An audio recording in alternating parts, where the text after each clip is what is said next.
Eu sou Ivan Lima e você é muito bem-vindo ao canal Fatos Desconhecidos. Ao longo da história, a possessão demoníaca é algo que tem sido abordado e discutido por várias religiões e culturas em todo o mundo, não é? Aparentemente, há um grande número de demônios contribuindo para tudo o que está errado em nosso planeta. As histórias dizem que algumas dessas criaturas governam no inferno. Outras ficam aqui na Terra para causar problemas para sua própria diversão. E ainda há aquelas criaturas que assumem o controle dos humanos e viram seu mundo de cabeça para baixo. Na maioria dos casos, quando falamos em possessão, Satanás é a primeira criatura que vem à mente das pessoas. Mas há muito mais demônios por aí que são muito mais propensos a possuir as pessoas do que o próprio Lúcifer. Textos religiosos e os folclores estão repletos de descrições das criaturas do submundo, assim como acontece na Bíblia Sagrada.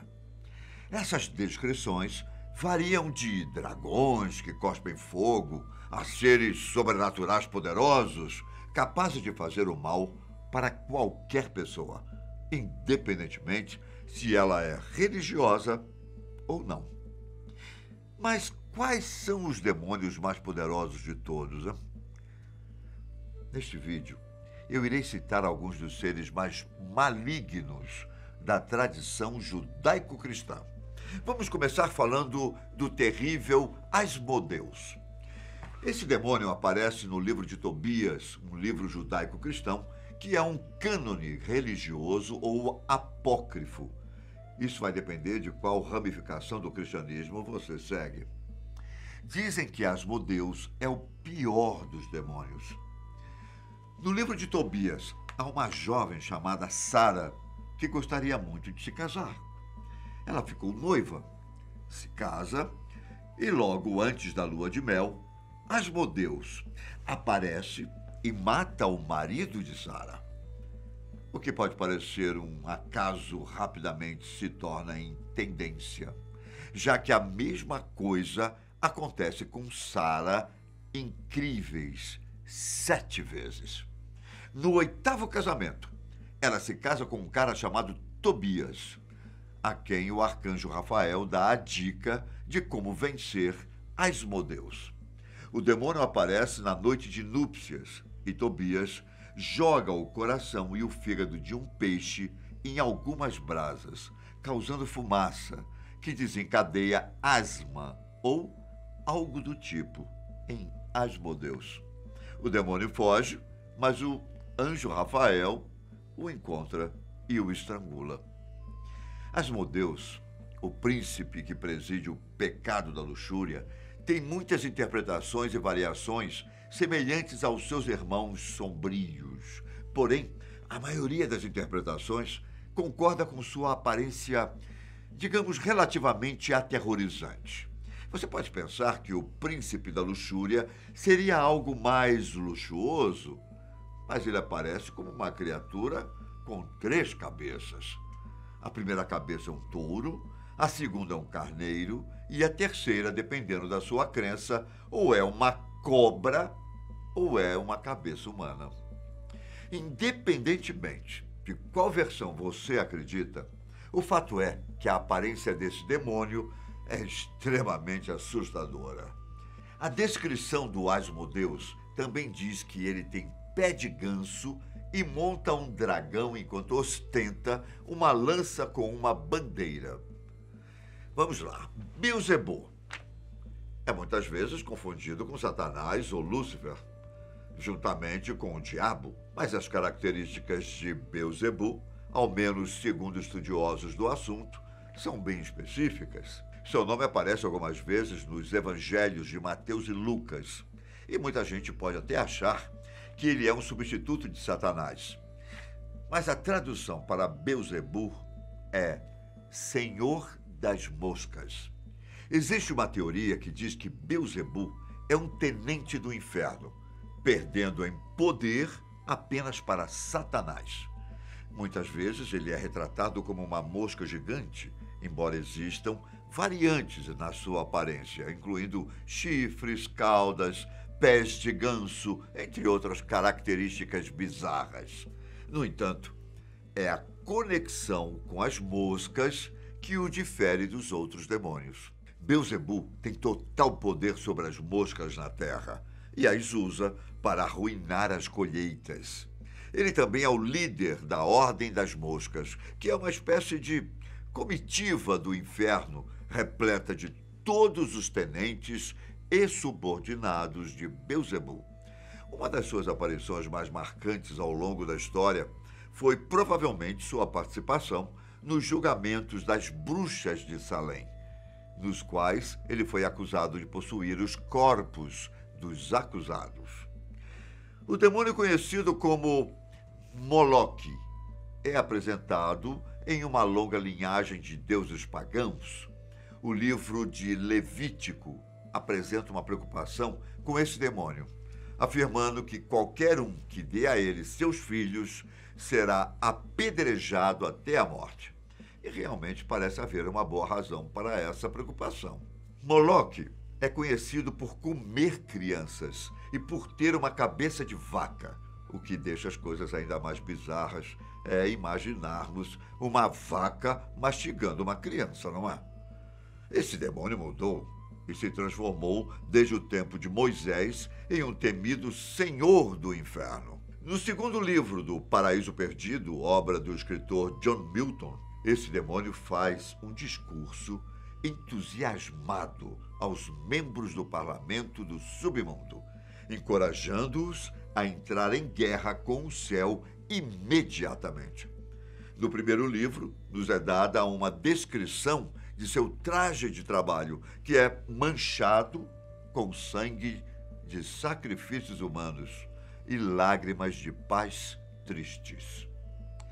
Então, podemos considerar que ele não é apenas um assassino de bebês, mas também um dos demônios mais aterrorizantes de todos. Vamos agora para Azazel. Ele é conhecido como o pai da possessão, pois foi este o demônio responsável por descobrir e aperfeiçoar tal ato. Na antiga tradição judaica, 2 bodes foram levados ao tabernáculo no dia da expiação.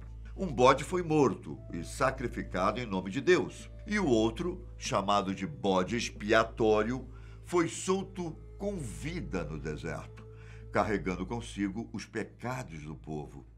Seu destino era chegar a Azazel. Esse demônio é o rei de uma espécie de demônio chamado Seirim, palavra hebraica comum para bode. Azazel foi descrito como um importante adversário de Deus muito antes do cristianismo citar Satanás. Muitos acreditam que ele e Satanás são, na verdade, o mesmo demônio. De acordo com a lenda, Azazel já foi preso, enlouquecido e literalmente arrancou seu espírito de sua forma física para escapar. Foi enquanto vagava sem corpo que ele descobriu que poderia dominar os humanos pela força e logo aperfeiçoou a técnica que os demônios usam para possuir as pessoas. Ele tem prazer em matar aqueles próximos de seus alvos e prefere criar situações que parecem impossíveis para a pessoa sobreviver, ao invés de matá-las ele mesmo. Se alguém sobreviver a uma possessão de Azazel, nunca mais será o mesmo. Enquanto Beelzebub, Lúcifer, Satanás e outros demônios são muitas vezes confundidos, Leviatã parece ser uma criatura única, mais especificamente um monstro do mar, mencionado na Bíblia como a contraparte feminina de Behemoth, a besta masculina. Algumas descrições dizem que Leviatã era uma monstruosa criatura marinha que tinha quase 500 quilômetros de comprimento e olhos brilhando como 2 sóis. Aparentemente, Leviatã faz outra aparição em Apocalipse, embora ele não seja mencionado pelo nome. Em Apocalipse, um grande dragão vermelho com 7 cabeças emerge do mar. Muitos estudiosos dizem que essa criatura é o próprio Leviatã, lutando na guerra entre o bem e o mal, já que ele também era conhecido por ter 7 cabeças. Dado o tamanho desse demônio, faz sentido que os governantes do inferno tenham encontrado outro uso para seu tamanho monstruoso: ser os portões do próprio inferno. Nesse sentido, além de engolir todos os culpados de inveja, a garganta do Leviatã também serve como ponto de entrada para a condenação eterna. Esta teoria surgiu através da arte anglo-saxônica, que descreve os fogos do inferno expelidos de uma boca enorme e que foi equiparada ao Leviatã. Por fim, mas não menos importante, temos o temido Lúcifer.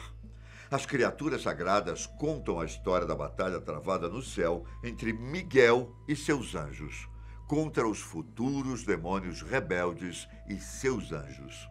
O líder dos rebeldes era o próprio Lúcifer. Ele havia crescido farto da sua vida. Acreditava ser o único ser perfeito. Se via superior à humanidade e não conseguia entender o amor de Deus pelos seres humanos. A fim de fazer alguma mudança, ele convenceu 1/3 dos anjos a ficar do lado dele e se levantar contra o governo de Deus. Apesar de muita gente achar que essa batalha foi rápida, a guerra durou anos. Lúcifer se transformou em dragão. Leviatã e Behemoth apareceram, contudo, no final. Lúcifer perdeu a luta e foi expulso do céu. Muitos estudiosos acreditam que a rebelião pode muito bem ter continuado quando ele foi expulso do céu. Sabendo o quanto Deus amava seus humanos, ele corrompeu Adão e Eva. Esses foram alguns dos demônios mais terríveis e perigosos da tradição judaico-cristã.